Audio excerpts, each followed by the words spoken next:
What's up, BookTube? Sandy back here with another video, getting ready to wrap up my reading for the month of June 2020. And it was a pretty successful month in terms of reading. Not the best month of reading I've ever had, but not the worst either. And this month, I ended up reading a total of 7 books this month.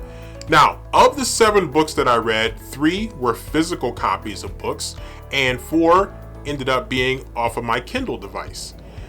Of the 7 books that I read, I had 1 5-star book, 1 4-star book, 3 3-star books, and a couple of 2-star books to the total. So it was a very diverse month of reading in terms of the caliber or quality of books, at least my perception of the quality of books. And yet I had a lot of fun reading. Even some of the books that I didn't necessarily rate very high, I still ended up liking some of those books nonetheless. So my first book that I'm going to start with this month is actually one of my Book of the Month Club selections, and that is The Knockout Queen by Ruthie Thorpe. And this was a book I was trying to figure out which book I really wanted from Book of the Month, and I was really going back and forth between a couple of books, and I decided to kind of go outside the box a little bit for the title that I was going to read, and I ended up picking The Knockout Queen.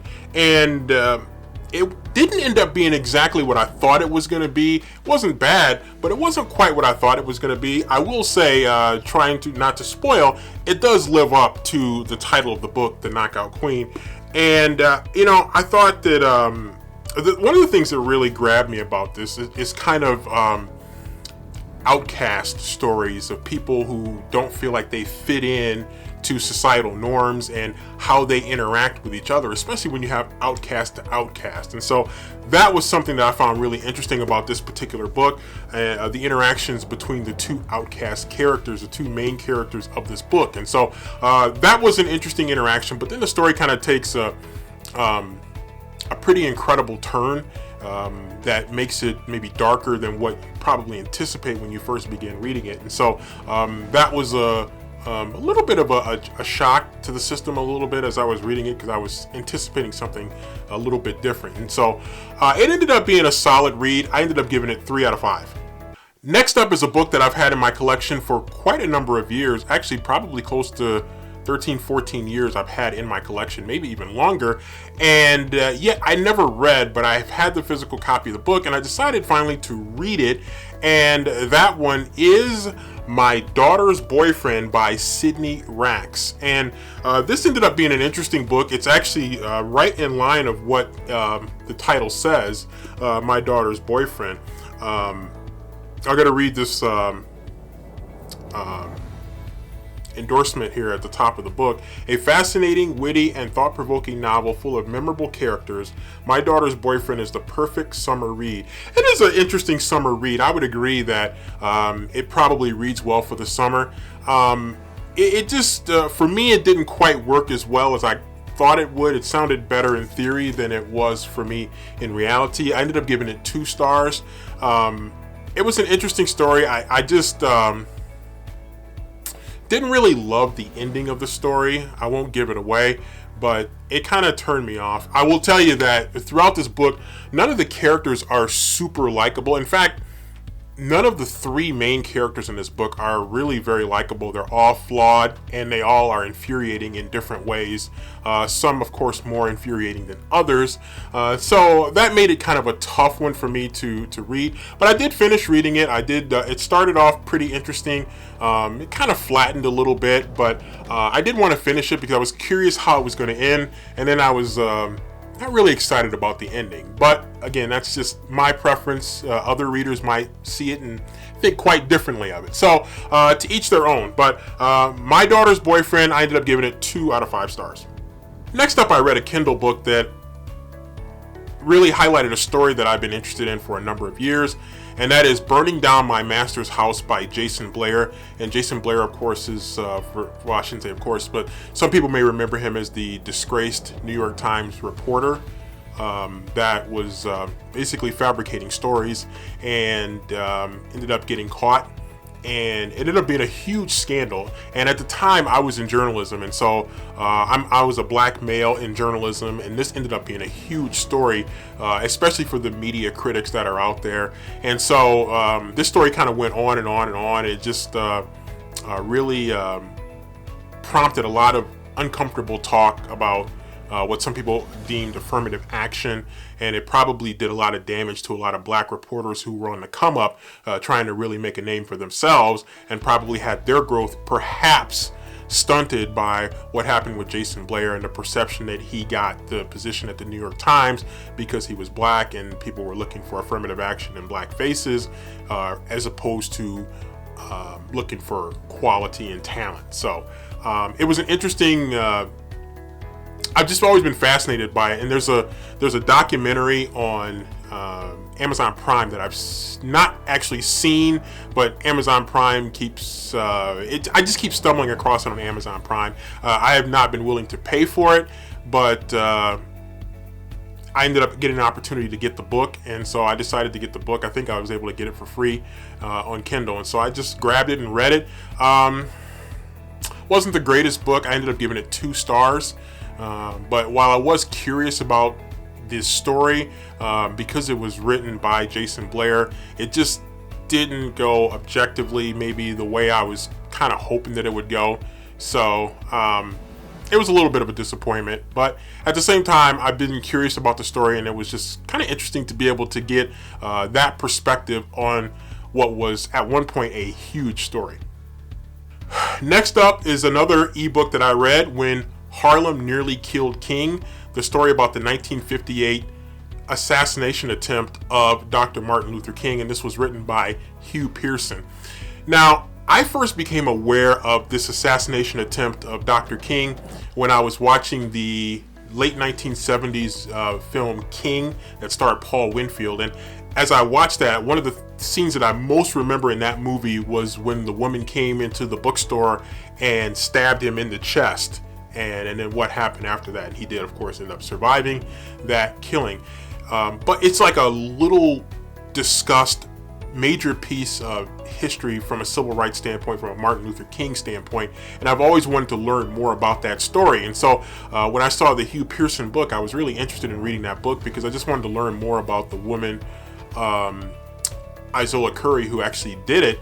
And I just wanted to learn more about her, where she was coming from, and she was really suffering from some emotional, mental issues before, during, and after the assassination attempt. So it was just a fascinating opportunity to read that book, and I'm glad I did read it. I ended up giving 3 out of 5 stars. It was really worth reading. I wanted to read nonfiction books, and of course, obviously, a very serious topic with Martin Luther King and a near assassination attempt. But I was glad I read it, and it was just it was an important read, just a piece of history that I always wanted to learn more about. Next up, I read "Am I Black Enough for You" by Dr. Todd Boyd, a fellow native Detroiter like myself. Stand Up Detroit.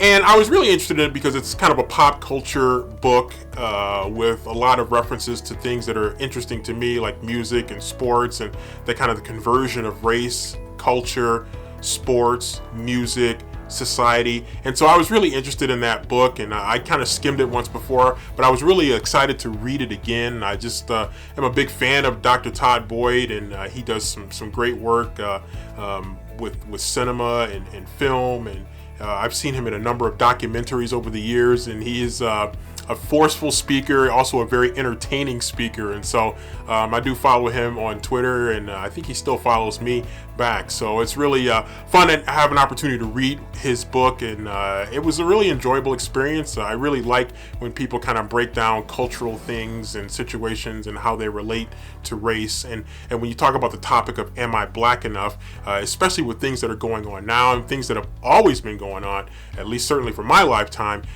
with the question of am I black enough for you is something that I think a lot of black people have had to deal with over the years. And so it's always interesting for me to read on that topic, and it was just great to have an opportunity to read Dr. Todd Boyd. Ended up giving it 3 out of 5 stars. It was really an entertaining read, but also a very informative read, and always great to get a different perspective on some important topics.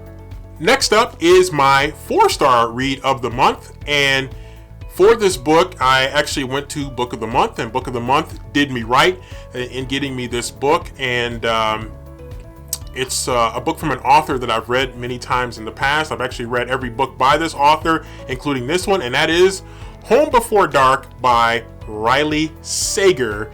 And I was really excited about this one. This book alone made it worth joining Book of the Month. So as you can see, the Book of the Month logo right there in the top corner, as well as on the spine. I'm just going to break it down, quite honest. I have enjoyed every single one of Riley Sager's books. I actually read them in the order in which they were written. I started with Final Girls, and then because I liked Final Girls, I was intrigued, and so I wanted to read The Last Time I Lied. Then I read that, and I was even more intrigued, so I read Lock Every Door. I liked that, so I was even more intrigued. And then when Home Before Dark was announced, I'm like, you know what? I'm going to go ahead and grab this one too. And I was not disappointed. Very good book. I ended up giving it 4 stars. It was a really solid read. It was a very fast read. It has kind of dueling timelines with the book written by the father. And then it has the current timeline with Maggie Holt, the main character. And it's really kind of, it has a pretty good pace to it. But then it just like... puts the hammer down, the pedal to the metal, so to speak, at the end, and it just really blitzes its way toward the finish line and then across the finish line with a kind of a spectacular finish. Riley Sager, typically his books end very strong. I think some people might disagree, of course, but I think his books typically end very strong, very entertaining endings, usually with twists that either you didn't see coming or maybe were not fully ready to come. So he usually puts some nice little twists on there at the end. So I ended up giving it 4 out of 5 stars. Really fun read. I actually read it very fast. It's a little bit of a longer book, but not too long to discourage you. So Home Before Dark by Riley Sager. Got a chance to get an early read from it because of Book of the Month, and so other people I'm sure will start reading it by the end of this month, or I think it comes out maybe in July, but actually I think it does come out in July. So yeah, if you get a chance and you like Riley Sager, you like suspense with a little bit of mystery, intrigue, then you definitely want to give Riley Sager a shot. 4 out of 5 stars for Home Before Dark. And lastly, I go back to the ebook, I go back to my Kindle, and I ended up reading White Fragility by Robin DiAngelo. So let me tell you how I first became aware of this book. I was on YouTube one night and I stumbled across a YouTube lecture, or I should say a lecture that was filmed and posted to YouTube by Robin DiAngelo, and she was talking about topics that are referenced in White Fragility, her book. And as I listened to her lecture, I was really just locked in on the lecture, and I was really interested in it, so much so that I just really couldn't stop watching it. And so I watched it all the way through. I don't remember how long it was, but it was at least 30-40 minutes, maybe even a little bit longer than that. But I watched it all, and as I watched it, I said, you know what, I gotta read the book. And so eventually, I really wanted a physical copy of the book, and I almost regret not buying the physical copy, but I did end up reading the Kindle copy, and I highlighted the hell out of that book. And if I had the physical copy of the book, which I might still get, I would have probably had so many highlights, it would have looked just absolutely insane if you would have looked across the side of the book, the open side of the book. So it was just phenomenal. I ended up giving it 5 stars. It really speaks to understanding racism, but it's written as a presentation to white people. And even though I'm obviously not white, as you can tell, my shirt is, but I'm not.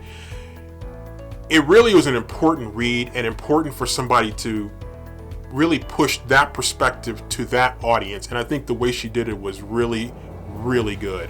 I really commend her. It was definitely one of the best reads of the year for me so far. I've only given 2 5-star ratings to books this year. The first one was My Dark Vanessa, which is of course a fictional book, a very powerfully written fictional book, and now to White Fragility by Robin DiAngelo. So just an outstanding book. If you're interested, or even if you're not interested, you should be interested in these kinds of discussions, because now more than ever, as we are, still dealing with the brutal killing of George Floyd, and the movement that it's helped ignite around the country and around the world, I think books like White Fragility are more important than ever. So I would definitely encourage you to read that book, whether you're interested in the topic or not. Again, if you're not interested, you should be interested. All right, so that wraps it up for my June 2020 reading wrap up. I really had a great month of reading some really important books, some entertaining books, and some consequential books that I hope you, if you've not already read, may consider reading before the end of the year. So thank you for that. If you like this video, please consider hitting the like button. And if you're interested in BookTube and AuthorTube content, such as what I'll be posting on this channel here and into the future, then please consider hitting that subscribe button below and join me on the BookTube and AuthorTube journey.